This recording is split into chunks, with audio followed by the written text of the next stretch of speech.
I thought maybe now she could finally move past whatever feelings she had for Jack and focus on her own life. They moved real fast too, getting married almost 9 months later in 2011. Our marriage was going great. We had our first daughter, Alice, in 2011 and the second one, Sarah, in 2013.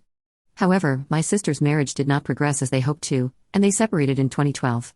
A few weeks after the divorce was finalized, David messaged me that Rachel was obsessed with Jack and that was the biggest reason for their separation. I apologized to him and wished him the best.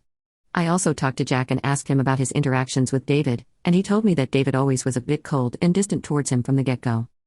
I decided to confront my sister in front of my family and asked her why is she destroying her life because of her obsession with my husband.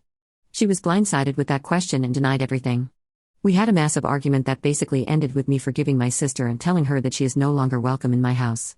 Both my parents and Jack talked to me and convinced me that no matter what, she was still family. So for everyone's sake, I decided to be amicable. It was then that it felt like she was genuinely working on herself and we went on with our lives.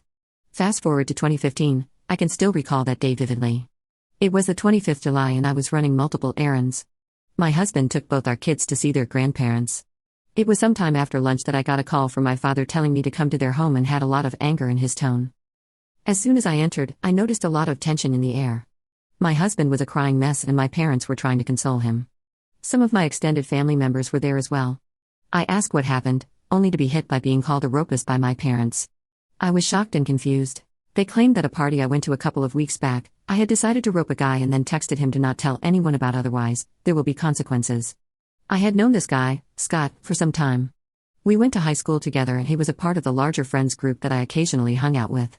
As per him, after the party, which was at a club, I followed him to his car and did it there. He shared screenshots of the alleged conversation with my husband and told him this entire tale.